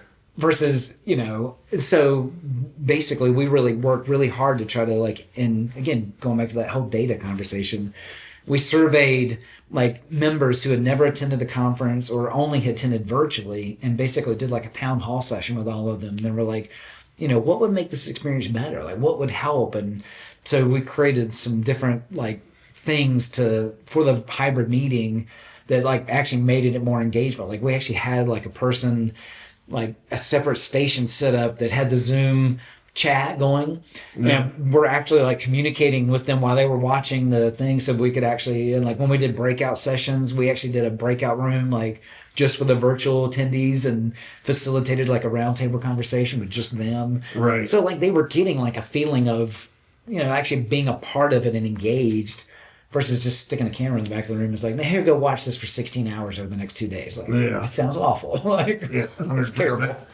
Yeah. So, but anyway, but going back to my point though, was like, it was neat because, we saw our attendance go from, like, 30 people attending the virtual conference to, like, 110 people attending the virtual conference with much higher, like, I don't know if you've used the Net Promoter Score at all or familiar with the Net Promoter Score. That's something I've used in my association business over the years. Essentially, you could ask one, and you probably know the survey, but you could do one question on just about anything, and that is, like, how likely would you refer a friend or colleague do X? And so the Net Promoter Score, basically, you do it on a scale of 1 to 10, and if anybody who is higher than a 9, or I said higher than an 8, they're considered an advocate. Okay. If anybody's 9 or 10, they're considered an evangelist. Oh. Versus on the flip side, if anybody rates anything lower than a 4, they're considered detractors. Okay. So ideally, you want a Net Promoter Score, like, above, like, 8.5 or 9. Right. And so, like, that was one of the things that we were consistently getting on that. We watched that scale go up to, like, finally we were, like, at, like, 9.5, something like that, for the Net Promoter Score, which is unreal. So, but anyway, it's a great survey question. If anybody's ever, like, people are always like, I need some data. Like, just ask that one question. Yeah. Well, it made it more socially acceptable too to tune in on your computer or from home. Before, people were, I think the mindset was more like, why would I, if I wanted to go to it, I'd go in person. Why would I tune in online? Yeah, what am I going to get out? It's like, oh, everybody's tuning in online. Let me try this. And then the technology kind of quickly caught up with it. Yep. No, there was a lot of bad that came out of it, but there was a lot of good and growth and development. Just like anytime things go wrong, there's going to be growth and development out the other side. Absolutely. Well, I think that was the thing with us. I mean, one of the things that associations for years, I think any organization, especially in the association nonprofit space, is we push a lot around areas of inclusivity. And it's like, matter of fact, we actually had a board member on PRIA who I had never even met in person, but she was, really involved in the virtual component of the meeting, became a committee chair, and then eventually like made her way up to the board. But yet I've never even seen the person. But we were able to like do such a great job at engaging the virtual component to the membership that it allowed her to be actively engaged in an organization that, because I mean, she was like, she was lived in, I think it was in Iowa, I think it was. My husband was a farmer. She had 3 kids. She's like, I can't travel. Right. I just can't. It's not that I don't want to come to the conference. Like, I have 3 kids and my husband's a farmer, and I work in the registered deeds office. Like, it's not that I don't want to go. It's just I can't justify it. But this allows me to participate and be involved. And when you think about from an inclusivity standpoint, that just opened the door to so many more people who are like either, it's not that I don't want to come, either I can't afford to, or just from a timing standpoint, I can't go. It's like they're not telling you they don't want to be there. They're just telling you they can't. Right. And that's the difference, so. Interesting. Okay. All right. Are we ready to move into the chamber? Talk about some chamber stuff. So we touched on it a little bit, and like the people that we had on that we talked about it with were the Mayor Jones. Yeah. And then Joe Kimray from VW. Yep. But with them, they didn't want to speak on behalf of the chamber in any way. Understand. So we've danced around a subject a lot. I don't know. Right. I don't want to go into depth on it, You're but fine. just to say, like, you came into some turmoil. Absolutely. Absolutely. So I'd like to touch on that. But can you tell us a little bit? I'm curious about the interview process that led up to you actually taking the job. Or being selected, right? Because it's a committee that's... It is the board. Yeah, it's the board of directors that ultimately makes the decision, which... it's always so funny when, you're the president of any organization, whether it's president of the chamber or president of another association. And I always get people say, oh, it must be so neat that I have a boss. I'm like, you realize I have 13. Like, I have a board of 13 people that are my boss. So, like, don't think that I'm just, like, out here willy-nilly just can do whatever the heck you want to. Like, nonprofit professionals do actually have managers, bosses, even as a president. Not to mention all the members that are correct. too. Exactly. Yeah, you got a lot of people that have a vested interest in the organization. So, you're not on an island. But I mean, the process. So, we had, I think, from what I understood, there were about 350 applicants that went through the process, and ultimately came down to I think like 4. Okay. So it was like whittled down from like 350 to 12 or something like that, and then down to 4, and then obviously I made the final. But yeah, it was a grueling process in the sense of being, it's been a long time since, I've been very fortunate, I guess, in that a lot of the jobs I've gotten over the years have just been networking. Right. I haven't had to interview really for anything, which has been good. It was quite a shock to have to sit there and be interviewed in a room of like 13 people and all of them different questions. But it was also very telling, I think, when I went through the interview process, because there were several things that they asked questions of that I could tell that there were some things that were broken, that needed to be repaired. For example, I don't even remember like what board member it was, but somebody asked a question, and I asked the question back. I said, well, what is it that you go over during your board orientation? And all of a sudden I get this like look around the room like, what? I'm like, y'all do have a board orientation, right? They're like, no. I'm like, well, at what point do you all receive your job descriptions as board members? They're like, we have job descriptions? I'm like, okay, do board orientation. That's the first step.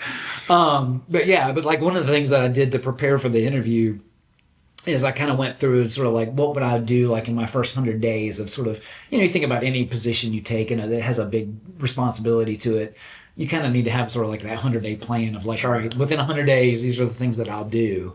And I think that was really helpful to sort of give me that guiding for them to kind of see, okay, well, he's got a plan on how to like, what he's going to do to start tackling some of these things. And of course, as you can imagine, and I don't need to say anything more about it than this, but transparency and financial controls were something that was front and center, top of the list, 100%. And they had actually kind of already started talking a little bit about it, but that was one of the things that, we took the reins on really quickly was, putting together a very tight financial controls document. I even went as far as, having been involved in the town for as long as I have and been involved in this community, Eileen Staples, who's the CFO for the town of Wake Forest, And being like they're one of our largest members and a great partner, I actually reached out to her and it's like, Eileen, like I've got this financial controls document. Would you mind just even like looking over it and just, I mean, you've been a CFO of a $120 million town that has received AAA bond ratings. Sure. And like, I mean, every year your financial report comes back with a like clean whistle. I mean, like it's just you've done an amazing job. Would you mind just looking through this and see if we're missing anything? And sure enough, she even, as much as hard as we worked on it, she even went back and found a few things that, you might want to tweak this. You definitely want to change this. Like, for example, we still had a policy about allowing debit cards to take place. The organization, we're like, need to scratch that because, as you know, once a debit hits your bank account, there's no protesting it. Yeah. Versus having a credit card, which you can at least dispute it if something's wrong. Sure. And then the other one, and there were simple little things like, dual signatures on all your checks. Yeah. Like every check. It doesn't matter. If it's a $5 check, dual signatures. Yeah. Like there needs to be somebody that's got some checks and balances in place to make sure, even little things like now, we have one person collecting the mail and opening up the checks and logging them. We have a separate person that like gets that check log and then deposits them in the bank. So at least you've got two sets of eyes on everything. So, right. So there's at least, unless somebody was colluding together, I guess, to do something bad. Sure. But you can't prevent everything, but... Right, but at least you can put some solid controls in place that, chances are... Give you oversight. Correct. Right. Making sure that we're doing a financial review annually, which we hadn't been doing, actually bringing in an outside CPA to, like, review everything. Granted, and I'll tell nonprofits this all the time, a financial review or an audit doesn't always necessarily detect fraud. Yeah. It's really testing your like accounting practices. But if you're slick enough, things can slip through. Sure. They're not completely. I know we got kind of criticized for that because, if you'd had an audit, all this would have been caught. It's like, not really. If you're following a practice and it's consistent, a lot of times you test it and were checks being, was a bill getting seen and paid and then this procedure happening? Like, well, yeah. Yeah. But what can you tell our listeners about what you were stepping into and what you were replacing? Like, what sure. caused all this? Like, sure. Because in prior episodes, I'm like, oh, you can Google it, but I don't know. I'm not going to ask you a bunch of questions. No, if you just want to tell us kind of what you were walked into. Well, I think just based on the financial controls conversation, that was essentially what was happening is there were not a lot of financial controls in place. And I think, for any organization that, when, I always say this and I experienced this during the pandemic too, and you probably experienced this, with any organization, when things are going well, it's easy to hide flaws because people just look and like things are going good. Numbers up, money looks good, members happy. Whatever. But it's only when things are like bad do you start kind of seeing the cracks in the foundation sometimes. And I know the pandemic revealed a lot of cracks in a lot of organizations. Right. You started peeling back the layers and I was like, And so I think that was the thing with the chamber. Things were just going well. It was kind of easy to just sort of hide the fact that, there was an embezzlement going on. Right. Obviously, that's been resolved in the sense that, the person's been arrested and, it's been, it's like you said, it's been a challenging mess to like come in after that. But again, revealing the transparency, I think is just probably the big thing to me is like making sure that, the staff has access to financials. Like there's just more regular, that happened on a few occasions when like I found out that like even the staff wasn't even seeing the budgets. Right. Which I'm like, how can you run an event if you don't even know where your goal is? Like, they were never seeing budgets, they were never seeing financial statements. So, it's things like that. I like what you're saying because it wasn't like it just one thing happened. No. And then it was a culmination. And we actually left the chamber like months before all this came out. Right. So we didn't even know what was going on, but there was other things that we weren't happy with. And it was to the point where we were involved in almost every event they did as sponsorship and volunteering, showing up. Right. And when we left, they didn't even call to ask why. Wow. And it was like, okay, well, we made the right choice. Yeah, And it's apparently. like, so, like, but we still kept a close eye on it. It's just Sure. like, we're just Well, not you're going part to of give the them our community. money. Yeah, you're and part of then the when that community. happened, it was like, now everything kind of makes sense. Yeah, everything's like we were rosy. on to something, but Yeah, your spidey senses were telling you Yeah. something. It's like, well, and that, you know, and that's the thing too. I think, you know, anytime things like that happen, you know, I mean, obviously it was devastating for the town. It was devastating for the community. I mean, you know, the thing is, the chamber is the lifeblood of the community. I mean, you know, so it's just it's based off of trust. And then, absolutely, you know, and then it gets ruined by But you know, the good thing about it is, I think, you know, again, knock on wood. I mean, nothing like that ever happens again. But you know, it's just. Yeah, it's definitely one of those things from a, you know, as the chamber president, you know, one of the big things that I started doing when I immediately started in the role was going out and doing like member visits. Right. And I understand that hadn't really happened as much. I mean, and I can't even tell you how many member visits I've done probably in the last 9 months. I mean, 200, I mean, plus, I don't even know. I mean, I've really lost track at this point because pretty much every month I'll spend about 4 hours every month going out and just doing member visits, just like knocking on doors, saying, hey, dropping in. And it was shocking how many times people were like, you know, this is the first time anybody's ever stopped by my office or, you know, whatever the case is. I'm like, well, that's going to change. Like, you know, I want you to know that we're out here, you know, and I heard some, you know, some pretty brutal opinions. Honestly, I'm sure. On some occasions.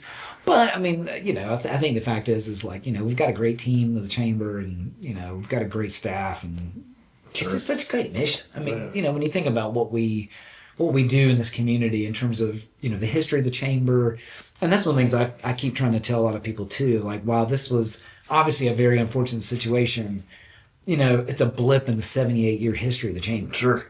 I mean, you know, And that's it. So we have a problem. Now let's talk about the solution. Like, what is the chamber, and what did your first 100 days look like? Yeah, so absolutely. So I mean, like you said, I think, you know, there were several different components that I had put into place. You know, obviously one was the financial controls, which we talked about that. The other one is just like revamping some of our communications. I know, like, one of the things I noticed, like, early on when I would go to our website, just during the interview process even, was that it wasn't even mobilely responsive. Like, Right. It wasn't a mobile responsive website, which that's not exactly like new technology. I mean, you know, mobile responsive websites have been around for a while. Yeah. So it's like, okay, maybe we need to work on that. And it was funny because I actually happened to be at a conference in Tampa, and our membership database, which is Chambermaster, I was talking to a good friend of mine who's the CEO of this company called Growth Zone. And I happened to be looking at other chamber websites that I really liked. And I kept noticing when I scrolled down the bottom of it, it was like powered by Growth Zone.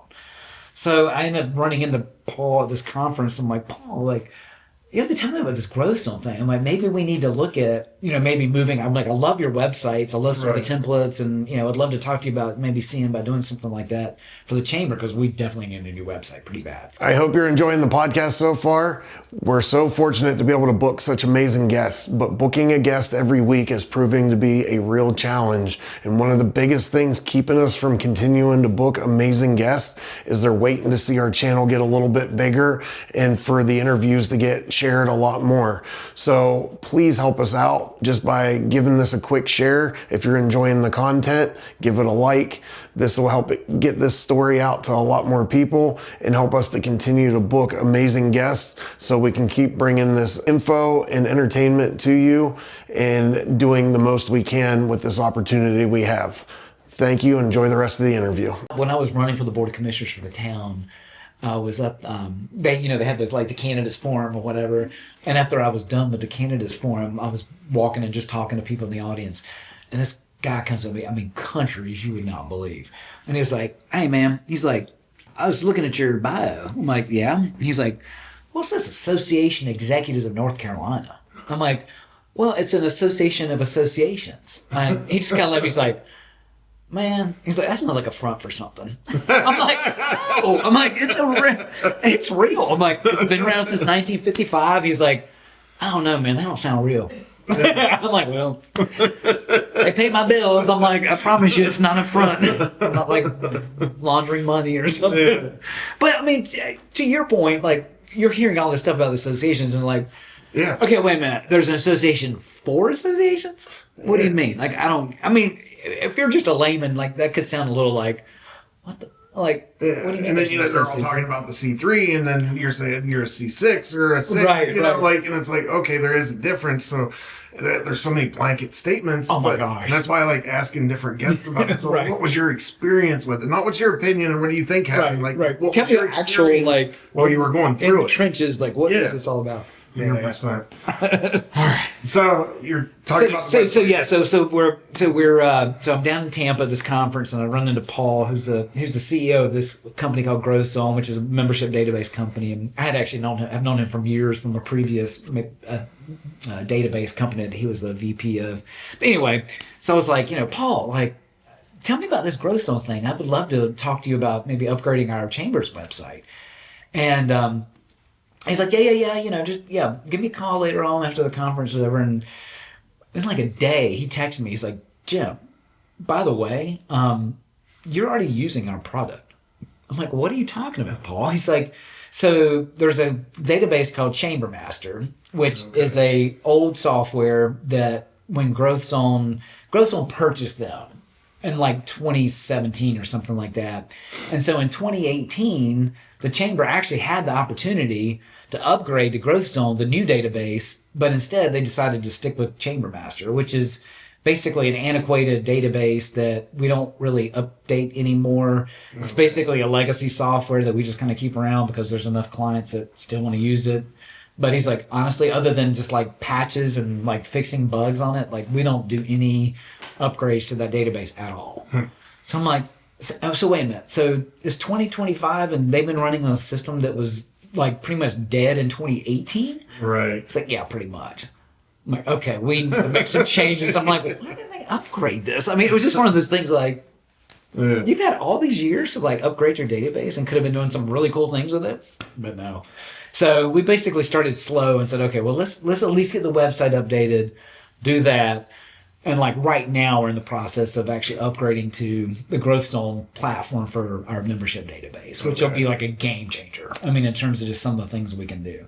But it was just bite-sized things. I mean, but one of the things I did was like, technology assessment. And again, we kind of talked about this earlier, like, as much as I love using like ChatGPT and things like that, I also just love technology. I just think from an organizational standpoint, the better you can be in your technology, the better member experience you have. So one of the things we have a company, one of our members, great member of the chamber, Stored Tech, who's also on our board, and we have a member of the board. But Stored Tech's a great company here, local company. Well, actually, they have offices in Albany and Raleigh, but they're an IT provider, but they actually outsource like IT services. So like for a small to medium-sized business who can't really afford their own IT staff, you can contract with them and they can provide IT support and things like that. But probably more importantly, they act as like a technology consultant.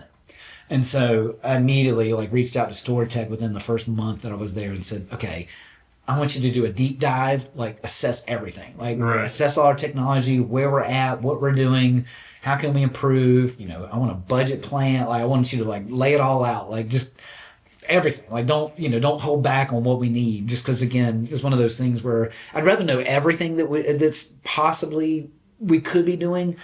And then if we need to, we can just bite it off in chunks and things like that. And probably one of the most monumental things was when they were going in there, she was like, one of the technology consultants said, you're running on Microsoft Office 365. You know that, right? I'm like, of course.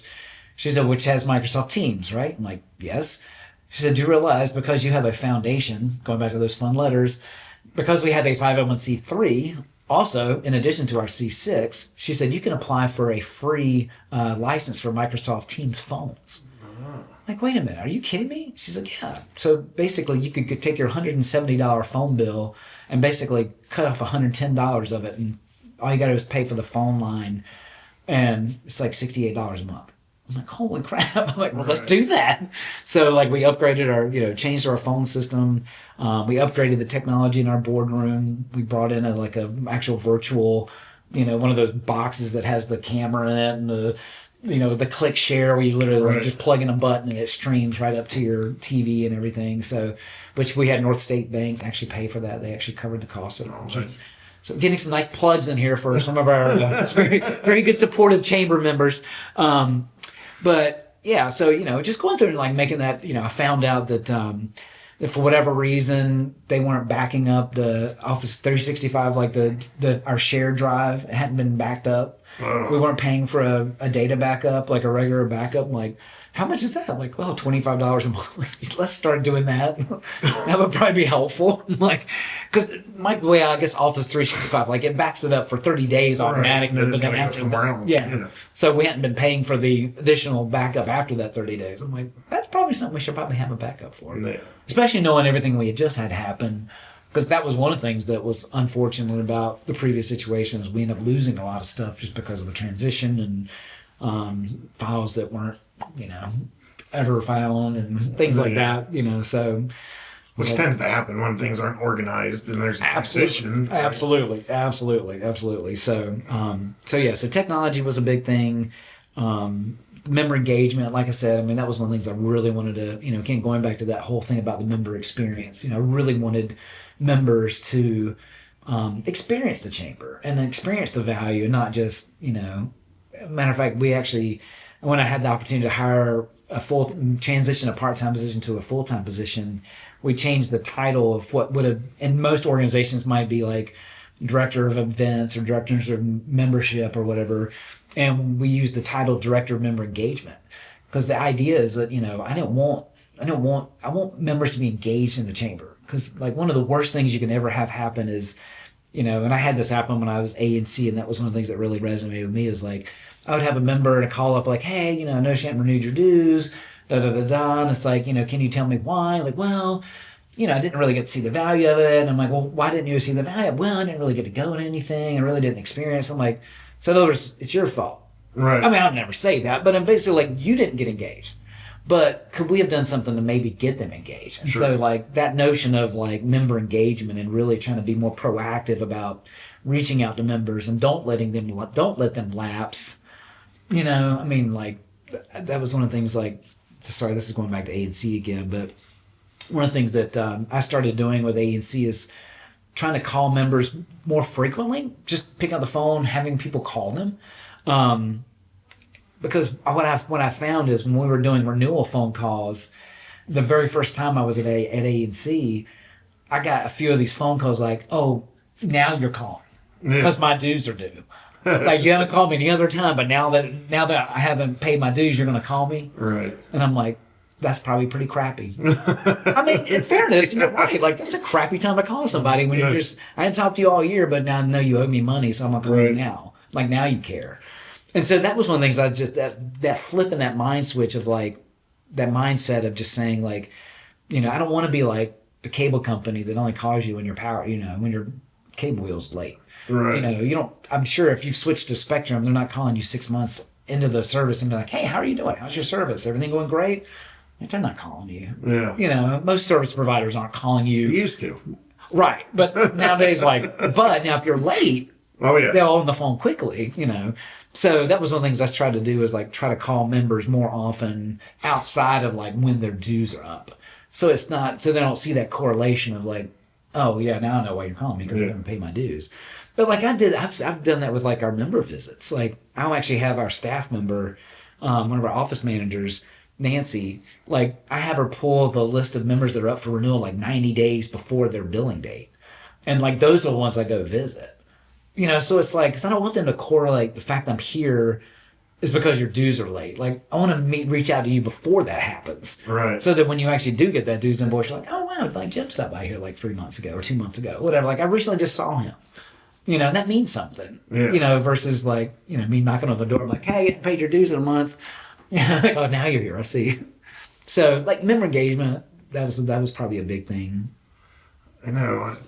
So I'm wondering, so going back to when you were working for the Realtors Association, you said the first thing you saw was the 4 different people calling on the same people, right? Now connecting the dots, you're doing something similar now, aren't you? Where you're making it, because it was confusing, like another problem we were having was like one person, we saw her at every event. She was kind of our main point of contact, Right. and she moved to something else, and we're like, Right. And then somebody else that we knew, he left, and now we're like, okay, I'm going to her, but she's like, well, Right. I can't help you. You got to go to him, and I'm like, Right. but I don't know him. Like, and then it got Exactly. real confusing of like, Exactly. So because there is different things within the chamber, Absolutely. right? Absolutely. But having that one person who's like the director of member engagement, who's like they're going to be the ones that are actually responsible for getting you I engaged. see what you're doing now. I got you. So whether it's sponsorships, like events, or whatever the case is, I mean, that's where that kind of starts funneling to.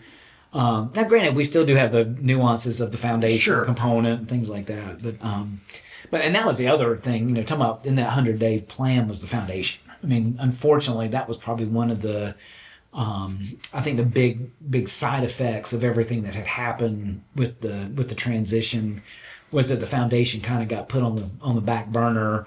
It was also unfortunately part of the way that the money transition was able to happen was that money was kind of being moved out of the foundation and things. So like when I came on board, what once was a $250,000 foundation in assets was down to like 65,000. So I mean, you know, obviously it had been really, you know, there hadn't been anybody there helping raise money anymore. I mean, you know, so things had really, and the foundation had kind of become sort of a, I don't know, it's like a dual thing where it was like there was the chamber over here, foundation over here, totally separate entities. Like, you couldn't even talk to the chamber or the foundation people about chamber stuff. No, absolutely not. Okay. Right, like aren't all one organization? Yeah. Well, yeah, and I think that happens when, I mean, obviously there were some leadership issues there, but you know, the big thing is like they weren't, not only were they separate organizations in real life, but they were also separate organizations on paper, meaning like they were truly acting and operating separately, meaning like, you know, they had two separate boards. So you got two separate like entities like doing things like that. And that was one of my first things we did, I think it was like in June, was I put together a plan to basically merge the boards of the chamber and the foundation so they could act as the same board. Right. Because I've seen that in other organizations where it works really well. You know, essentially, like, you know, the chamber has its board meeting and then they literally like make a motion to adjourn the board meeting, and whoever's the vice chair serves as the chair of the foundation. And so they just basically switch chairs. Yeah. It's like, all right, now we're going to convene the meeting of the foundation board. You go through your business, and then, you know. But it makes sense because now you can make sure you're running in the same direction. Absolutely. Side by Everybody's side instead of just parallel. Yeah, we're fighting against members over here and doing this over here. And yeah, I mean, yeah, like we had this conversation internally with the staff about Meet in the Street coming up in May. And one of the things we're going to be doing as a fundraiser for the foundation is doing a beer garden at Meet in the Street this year, which is the first time we've had a beer garden at Meet in the Street. I don't even know how long. It's been a long time. But it's a great revenue generator. But one of the concerns was, you know, well, what if, because we're blowing up Meet in the Street this year. We're doing some really cool things with it coming up next year. But one of the concerns is because we're making some big changes, we might be impacted financially because of some of these changes. It'll be good in the long run, but one of the concerns was like, well, what if the foundation makes all this money and then the chamber gets hurt? And I'm like, and I was reminded, like, we're one entity. Like, it won't. That's okay. Like, worst case scenario, help each other out. We can help each other out. I'm like, what about if we get to the end of the Meet in the Street and we're like, what was the rent for the parking lot for the foundation? Yeah. To do that. Oh, $5,000. Okay, perfect. We can pay the chamber $5,000 for the rental of the fee. Like, once we figure out what our ultimate money we generated, we can pay a percentage back to the chamber in terms of rent or for letting us borrow the facility, because it's technically not the foundation's. No, and that's standard. It's right. Right. It was just one of those things. Like, we can help each other out. Like, if we grow, you grow. Like, so it's more. If the foundation makes more money over the long haul, then that means we can potentially afford to hire new staff. I mean, like, one of my dream positions in the chamber right now is to have a program, like a overall program manager that was specifically doing professional development, both on the chamber side, but also helping to manage the foundation programming on the youth side. I mean, because they're both business mindsets. Right. One's just helping to provide education to youth, one's just providing education to adults. But it's the same curriculum material. So it's like, I would love to be able to have, the foundation pay a portion of that salary to cover the foundation side of things, and then have the chamber pay the other side, so that basically we both get a full-time person doing helping both organizations. Yeah. But, you know, and that's a good thing. If the foundation makes more money, then we can do those things. So Absolutely. but anyway, it's all that whole, you know, we're all the same team here, guys. Yeah. Like, we're all the same team. And that's a challenge sometimes to, you know, and of course, you know, most of the staff was hired, the current existing staff was hired specifically to work for the chamber. Right. And so they were there during that time when it was, like you said, you know, two totally separate entities and acted just like that. Yeah. So, but anyway, but say the foundation is one of those things that we've got some exciting things going on with that. I mean, especially in the work. So what is the you say the foundation? Yeah. Tell us what the Talk about that foundation a little is. more. Sure. So just to kind of give you a little background. So in 2018, the chamber decided to form a foundation, and it was kind of interesting. This goes back to the whole tax thing. The only reason that Chamber's foundation was even created in the first place is somebody had this idea that they wanted to create a foundation that would allow a company to be able to give money to the chamber for charitable purposes. Right. Because obviously if you just give money to the chamber as a 501c6, it's not a charitable write-off. You can't write that off in your taxes. It's considered a business and you can write off as a business expense or marketing expense, but you can't deduct it from a charitable perspective. So they're like, we should start a foundation so that people could donate to the chamber and write it off on their taxes. So they submitted the paperwork to the IRS, and the IRS said, you just can't just do that. You have to have a purpose. You know, you have to have some reason for a foundation or a C3 has to have a very clear purpose and mission. Right. Like if you're going to get a tax write-off, you got to be doing something good. You can't just like, this is a pass-through organization. Like, what's your purpose? Why do you exist? So they're like, okay, we probably should come up with some reason why this exists. So they came up with it being an educational foundation. So the idea was because we were running youth leadership and adult leadership, we're like, okay, well, those are educational programs. We could just run those through the foundation and let that be the thing. So that lasted for a little while. And I think like Ann Welton, who was one president before me, when she came on board, I think the foundation only had like maybe $1,000 in the checking account. Like they weren't really like focusing on it. No, it was really just kind of like I said, just like a pass through kind of thing. But she actually had the foresight to be like, you know, well, let's actually make something of this. I mean, if we're going to have this foundation, we should really like ramp this up. So one of the staff members, I think it was Corey at the time, actually kind of started like kind of getting engaged and starting, you know, raising some money, got some grants. They got an amazing grant from the U.S. Chamber, which was sort of like that catalyst that sparked it. I think it was like a $100,000 grant from the U.S. Chamber. And that was just sort of the spark that just lit it on fire. Right. You know, then they started running financial literacy programs for youth. So ultimately the mission changed to be more like, the mission of the foundation is basically to teach young people in our area about entrepreneurism, financial literacy, leadership, and career readiness. So that became sort of the focus of the foundation, to really focus on youth programming and not everything. You know? Okay. So it still has adult and youth in the actual mission, the original mission, but it's tended to now to be more focused on the youth. So anyway, so that's kind of where we're at now, and it still is that focus, but now we're in that mode of like, okay, now we got to reboot here and look at how we can generate some more revenue so we can start doing more programming again.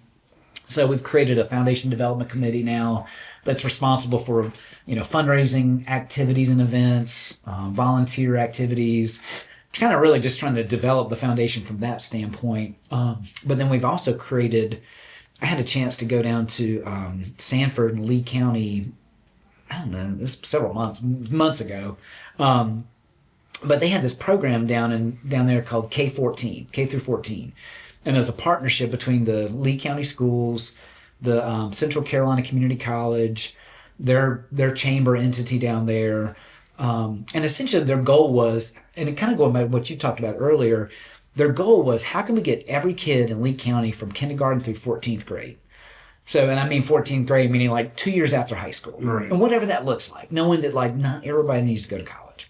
It's not necessary. There's lots of opportunities out there that a 2-year degree, an 18-month certificate, a certification, whatever. Yeah. So the goal really should be like, how can we get kids from K through 14th grade?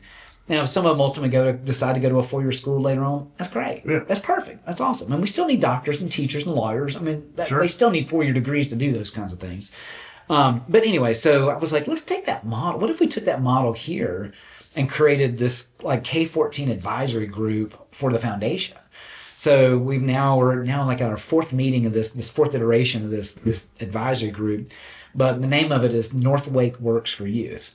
And the idea is that basically we're focusing on all of the 6 high schools that are in the North Wake area. So Rollsville, Heritage, Wake Forest, Wakefield, Franklin Academy, and the North Wake Career Academy. Mm-hmm. And essentially we're focusing on like, how can we make sure like from a K-14 model, we get all these kids that feed those high schools from elementary to middle school all the way up, get them from K through 14th grade. So like we're just in the initial stages of it. I mean, so obviously we're not really doing much elementary programming right now. But I mean, the goal is to get like, to start kind of chipping off. And we're actually planning an event in March, which is going to be hopefully, I think, a game changer for this area.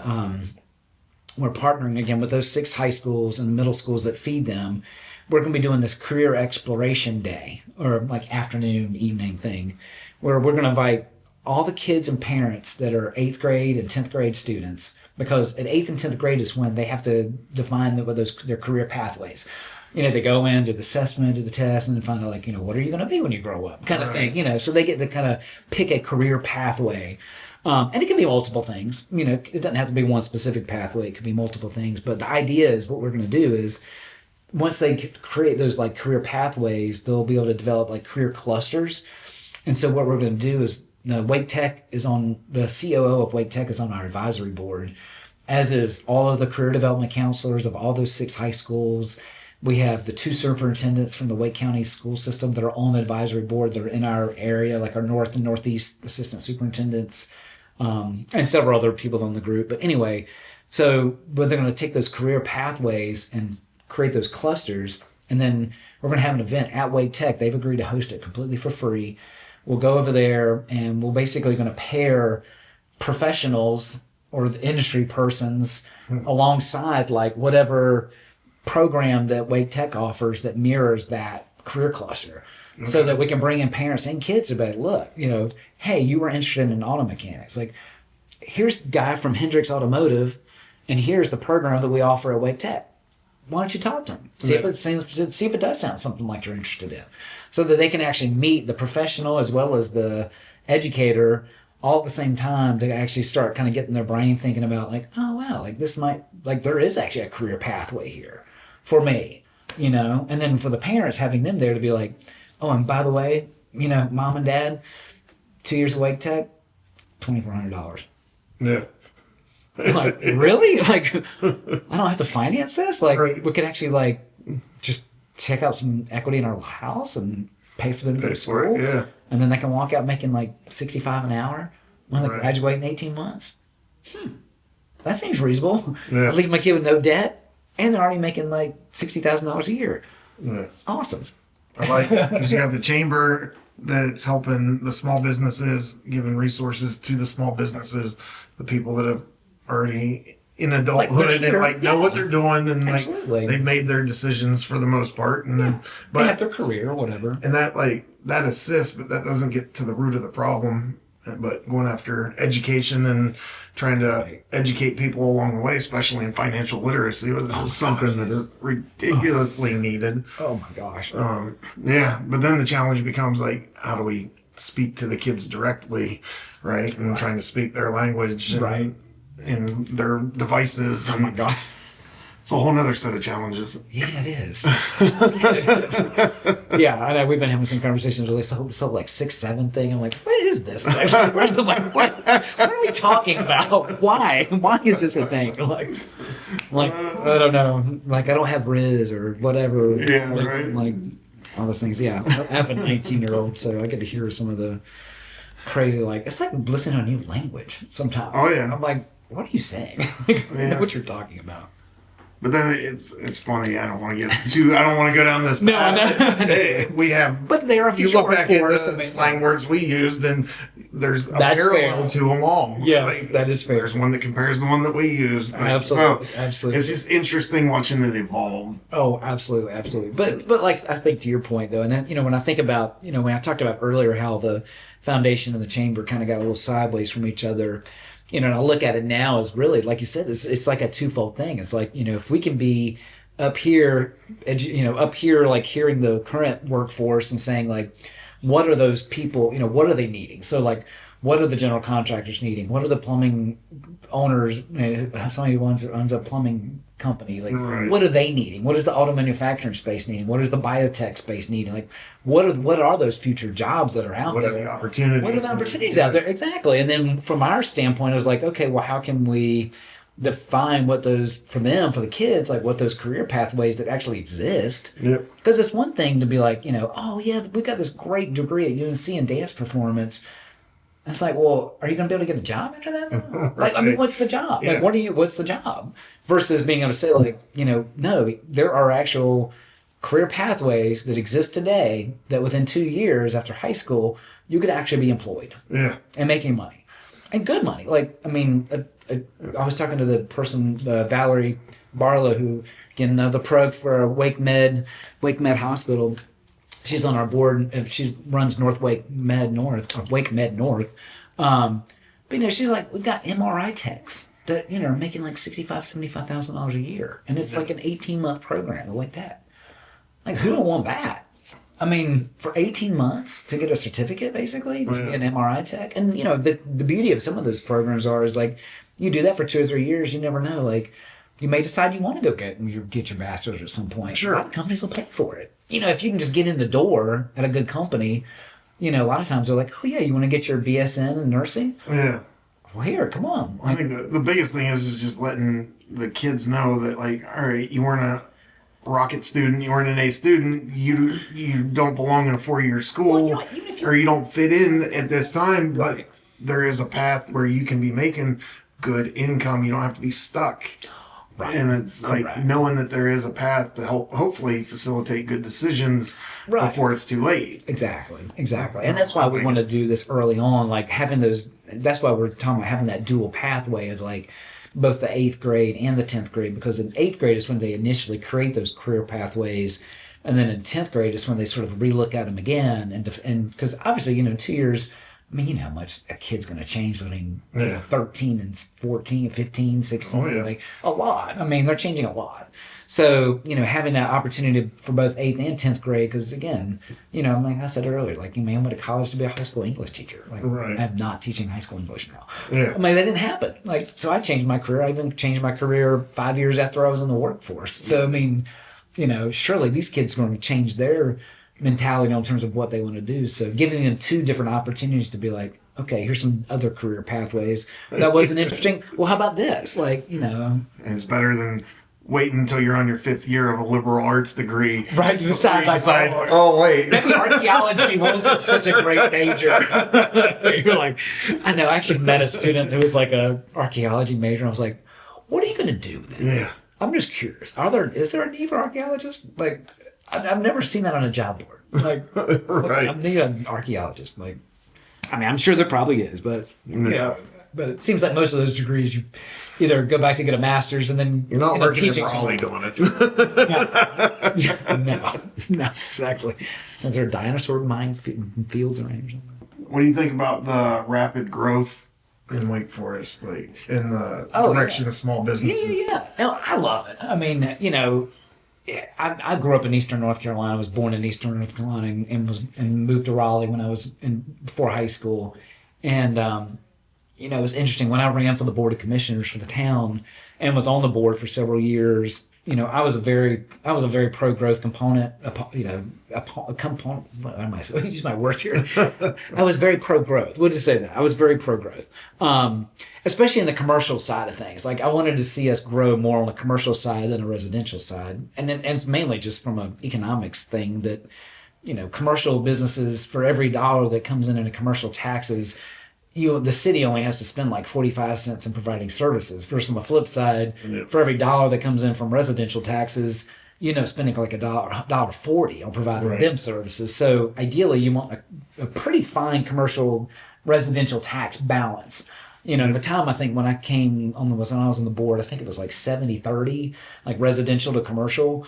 which is not good. I mean, in the long span thing, because eventually you're going to have to raise taxes to cover that gap. So I was always a big proponent of increasing our commercial tax base here in town. And we've done a lot of that, but, people complain like, oh my gosh, like, well, all this growth, there's all this, there's traffic downtown Wake Forest and there's parking issues and da da da da da. And I made some comment in one of a meeting in a public forum, and I said, look, I grew up in Eastern North Carolina.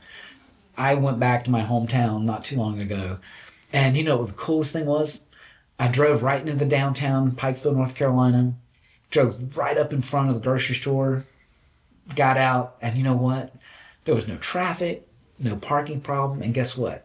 Half the stores were boarded up. There was no jobs. There was no jobs. There was nothing there. So I mean, like, sure, like, is traffic a challenge? Absolutely. Is there a parking problem in downtown Wake Forest sometimes? Yeah, sometimes. But I'll take that over that decline. Another small dying town. Exactly. I mean, so, again, they come with their pros and cons in terms of growth, but, again, I'd much rather have that, and I've always been a big proponent of, do we need to grow wisely? Absolutely. I mean, we need to have reasonable growth, managed growth, and I've always used that term, managed growth, just to, good aesthetics. I mean, you look at towns like, Cary and what they've done with some of the aesthetics and the way they've developed. I mean, it looks good. I mean, it looks nice. I mean, maintain the infrastructure. Yeah, exactly. So, I mean, but yeah, I mean, from a growth perspective, I mean, and obviously selfishly as the chamber, I mean, I definitely want to see more businesses come to town. It means more members. So, yeah, I don't want to move on from the chamber stuff without giving you a chance to, like, what's your pitch? Why should small businesses join the chamber? Like, what's the benefit of it? Yeah, I absolutely. don't want to skip over that. Yeah, no, absolutely. I mean, I think the big message is really, it's that notion of, a rising tide lifts all ships. I mean, if the more members that are involved in the chamber that are speaking the language of small business, again, I use that analogy earlier about the smartest person in the room is the room. So the more members that we have collectively, the more we can learn from each other, the more we can share with each other, the more we can grow smartly. I mean, the beauty of it is, if you're a young entrepreneur who's just starting out and you've got, you're 1 or 2 years in business and you happen to meet somebody at the loading dock at a coffee club who's had their business for 8 years and, maybe you do the same thing, maybe you don't do the same thing, but, having that chance to network, one of the things we recently did in our strategic plan was we're going to try to look at creating these like business stage roundtables that are focused on like, early stage, mid stage, legacy businesses, because again, so many of those, can learn from each other, whether it's, a legacy business teaching somebody who's in business for 2 years to help them, either avoid or manage the different obstacles that they've already, I've already been through this. Right. I've been through that middle stage business is like, I've already scaled up my business. I know what it's like. I know what it's like to have had 3 employees for 3 years, and all of a sudden I'm doubling my staff to 8 or tripling it to 8, and like that's a whole nother set of challenges. So I think that's the really great benefit of belonging to the chamber is that you have that opportunity to connect with so many different businesses from so many different walks of life, and whether you're a plumbing contractor or you're a CPA. You can all learn from each other because you're all running a business. I mean, at the end of the day, the product and service doesn't matter. Yeah. It's running a business. That's what matters, and how to do it well. And you've hit on it along the way of your journey as you don't just pay your dues and see magical results either. It's right. It's a 3-year plan, right? Like you got to get in. Like if you, I mean, I hate when people like, join any organization, but particularly the chamber, like they'll be a member for 6 months. Like, why didn't I really get any leads out of that? Yeah. Like, well, how do you know? Like, you've only been in 6 months. Like, you haven't even given a shot. I mean, you got to at least nurture that. I mean, because again, you first got to sleep. You got to get those leads. You got to nurture them, and then the second year you can creep and like start like making those connections and building those relationships. And then the third year, boom. Yeah, you're there for a few years, and you start to see that certain members are part of certain events. Right. Annually, and like you're not going to meet all the members at one event, and like so taking the time to network and really get involved in it, and that's where you're going to start seeing maybe not even sales. For us, we didn't have any sales to come out of it, so we weren't there for sales. We were there for networking only, and just getting to know our community. So Exactly. it's not a magic button, because I saw a lot of people, like you said, leave 6 months, and it's like, well, I thought I was just everybody that's part of the chamber is just magically going to start using me. It's like, they still don't know you. Like, right. You actually have to like invest them. But yeah, it's like if you're not willing to invest $1,500 for 3 years in your business to grow it, then why would you not? I mean, like, why would you not invest $1,500 over a 3 year period to try to grow your business in some way, shape, or form? And that's a basic membership in the chamber for 3 years. Sure. I mean, so I mean, $1,500 over 3 years is not worth growing your business. Then I don't know what else to. Right. I don't know how else to help you, because like that's a great opportunity to me. It's a pretty low expense. Let's do some quick questions. Leadership advice. Leadership advice. I would say probably some of my biggest leadership advice is just being, goes back to just that servant leadership mentality. Just realizing that, you're there to serve, you're there to help and make a difference. I mean, it's the old Boy Scout, adage of, leave whatever you find better than you found it. Yeah. So I think that's my big leadership advice. Hardest decision. Hardest decision. I think probably one of the hardest decisions was making the move from being a standalone staff person working at the Realtor Association and taking the job at A&C, like as the CEO. I mean, not only was I taking a new job, I was moving my family from Greensboro to Raleigh, completely uprooting everything. Right. That was a tough decision. I mean, that really weighed a lot on me and our family to make. And my wife had just gotten a new job too. Oh, geez. Yeah, her dream job. I know, like a year ago. That's all right. She's got a dream job now. So. All right. You've talked about a few businesses. Any more businesses you want to shout out that have been great members to the chamber, or just your process, helped you with your process? Oh gosh. I have to probably be careful because there's so many. I'll say one. They're like, why did you say our names? I just made the ones that were connected to things that are recent. Go to the chamber directory. There's a lot of great members on there. Great. 655 of them, to be exact. All right. Every category. How can business owners get involved with the chamber? Yeah, I mean, it's like kind of what we were saying earlier. Like, just show up.